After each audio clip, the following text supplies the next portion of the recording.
ఒక్కసారి మీరు మీ సొంత పార్టీ వాళ్ళని డర్టీ డజన్ అని మీరు అక్యూజ్ చేస్తున్నారు. సరే, అది కాంగ్రెస్ నిజంగా డర్టీ డజన్ ఫెలోసే కదా. తెలంగాణ ఇచ్చి భంగపడ్డాం కదా, సోనియా గాంధీ మనస్సును గాయపరిచినాం కదా. తెలంగాణ ఇచ్చి నష్టపోయింది ఆ తల్లి. అయ్యో అక్కడ 25 సీట్లు పార్లమెంటు సీట్లు రావు, తెలంగాణ ఇచ్చినందుకు సీమాంధ్రులంతా వ్యతిరేకంగా చేస్తారు, కాంగ్రెస్ను భూస్థాపితం చేస్తారని తెలిసి కూడా అమ్మగారు తెలంగాణ రాష్ట్రం ఇచ్చింది. ఇచ్చిన తెలంగాణ అదేనండి. ఇప్పుడు ముఖ్యమంత్రులుగా పోటీ పడ్డారు ఒక డజన్ మంది అన్నారు, నిజమే, ఓకే. కానీ పార్లమెంట్ సభ్యులుగా మీరు కూడా ఓడిపోయారు కదా. నేను ఓటమికి కారణం కూడా ఉంది. నా ఓటమికి కారణం ఏంది? ఇక్కడ సీమాంధ్రులు ఉన్నారు. అసలు దేశంలోనే ఏకైక పార్లమెంట్ సీటు 32.5 lakh ఓటర్స్ ఉన్నారు ఈ మల్కాజ్గిరి పార్లమెంట్లో. చాలా పెద్ద. నరేంద్ర మోడీకి కూడా లేదు ఇంత పెద్ద కాన్స్టిట్యున్సీ, లేకపోతే ఇంకెవరికో లేదు. సర్వే సత్యనారాయణ కంటెస్ట్ చేసిన ఈ మల్కాజ్గిరి పార్లమెంటే 32.5 lakh voters, largest constituency in the country. ఒకటే సీట్ ఇది పెద్దది. మరి ఈ సీట్లో సీమాంధ్రులు ఉన్నారు majority voters. At the same time north Indians ఇక్కడ ఉన్నారు, because it's a cosmopolitan area city. హైదరాబాద్లో ఉంది ఇది సెంటర్లో మల్కాజ్గిరి పార్లమెంట్. మరి ఇదే సీమాంధ్రులు నేను 2009లో నిలబడ్డప్పుడు నాకు 1,00,000 ఓట్ల మెజారిటీతో గెలిపించారు సీమాంధ్రులు, తెలంగాణ వాళ్ళు అందరూ పాపం కలిసి, ఈవెన్ నార్త్ ఇండియన్స్ కూడా. అందుకే 1,00,000 ఓట్లతో గెలవగలిగిన. మరి ఈ 5 సంవత్సరాలు ఎంత చక్కగా పనిచేసినానంటే 5 లక్షలతో గెలవాలి. మిషన్ 5 lakhs అని తిరిగిన నేను. నన్ను ఏదో దళిత సీట్లో పోయి నాగర్ కర్నూలు పో, లేకపోతే పెద్దపల్లి పో, లేకపోతే వరంగల్ పో అంటే నేను పోలే.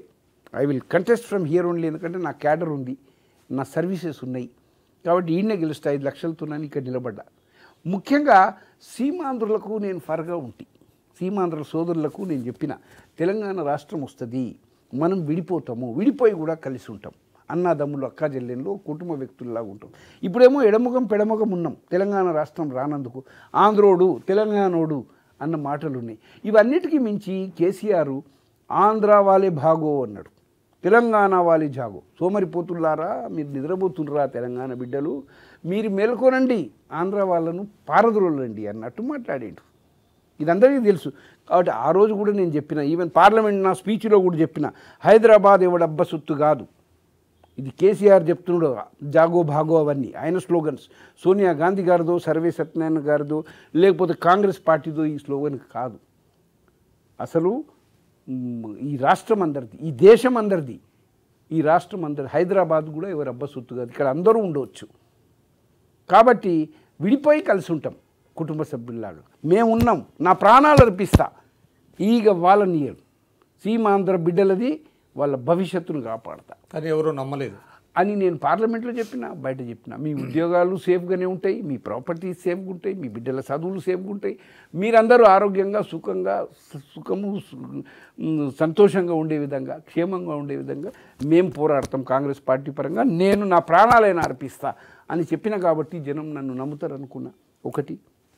రెండోది, వాళ్ళందరూ సీమాంధ్రులో ఏ విధంగా అయితే కాంగ్రెస్కు వ్యతిరేకం చేసిండ్రో ఇక్కడ చేసిండ్రు పాపం. వాళ్ళకి ఏంటంటే అభద్రతాభావం. అయ్యో తెలంగాణ వచ్చేసింది, ఈ కేసీఆర్ ముఖ్యమంత్రి అయితే మనల్ని ఇక్కడి నుండి పారద్రోలుతాడు అనేసి కేసీఆర్కు వ్యతిరేకంగా కాంగ్రెస్ మీద కోపంతో మమ్మల్ని కాపాడేవాడు ఎవడింకా కేవలం చంద్రబాబు నాయుడు అనేసి సైకిల్ గుర్తుకు ఓట్లేసారు. చంద్రబాబు నాయుడుతోని నరేంద్ర మోడీ అలయన్స్లో ఉన్నాడు బీజేపీ. ఆ టైంలోనే ఈ నార్త్ ఇండియన్స్ అంతా మోదీ మోదీ మోదీ అన్న స్లోగన్ పెట్టి వాళ్ళు సైకిల్కే గుద్దిరు. సీమాంధ్రులు వాళ్ళకే, తెలంగాణ వాళ్ళు అభిమానులు ఉన్నారు తెలుగుదేశానికి, ఎన్టీఆర్ అంటే వాళ్ళు వేసిండ్రు.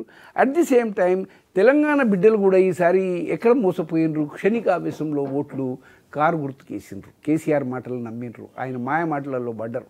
మాయ మాటలలో పడి నిజంగానే డబుల్ బెడ్రూమ్ ఇస్తాడు, ఇల్లు ఇస్తాడు, రుణాలు మాఫీ అయితే ఏమో, ఫీజు రియంబర్స్మెంట్ అవుతుందేమో, అనేక వాగ్దానాలు, ముస్లింలకు రిజర్వేషను, షెడ్యూల్ ట్రైబ్లకు రిజర్వేషన్స్, ఇట్లాంటి అనేక విషయాలు చెప్పిండు. కాబట్టి అక్కడ వేద్దాం, ఒకసారి వేస్తే ముఖ్యంగా తెలంగాణ బిడ్డలు, నిరుద్యోగులు, యువకులు ఎంతోమంది ప్రాణాలు అర్పించిండ్రు ఉద్యమంలో.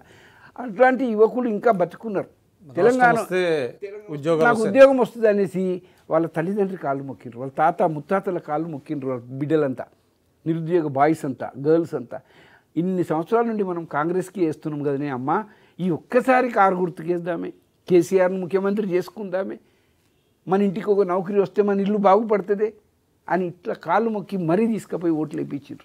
అగో ఈ విధంగా తెలంగాణ వాళ్ళు టీఆర్ఎస్ కేసరి, తెలంగాణ వాళ్ళు తెలుగుదేశం కేసరి, సీమాంధ్రులంతా సైకిల్ గుర్తు కేసరి, నార్త్ ఇండియన్స్ అంతా సైకిల్ కేసరి, మోదీ మోదీ అని. ఇక నాకేసేట వానలేవాడు కాంగ్రెస్కి ఎందుకు వేస్తారు? లేకపోతే తెలంగాణ ఇచ్చినా ఇవ్వకున్నా గెలిచే సీటు ఏది అంటే సర్వేసత్యనారాయణ ఒకటే గెలిచేటోడు అన్నారు, గెలిచే గుర్రం సర్వేసత్. అందుకే నేను వేరే సీటుకు పోలేదు. నాగర్ కర్నూలు పోయినట్టే నేను ఎంపీ అవుతుంటే ఈరోజు. ఇట్స్ ఎ రిజర్వ్ సీట్, చిన్న సీటు, కానీ నేను ఇక్కడ పనిచేసిన I'm no less to anyone. కొంత ఓవర్ కాన్ఫిడెన్స్ కూడా పనిచేసిందంట. పనిచేసిన కాన్ఫిడెన్స్తో నేను ఉన్నా, కానీ పాపం వాళ్ళకి అంత బాధ ఉంటుంది అని నేను అనుకో.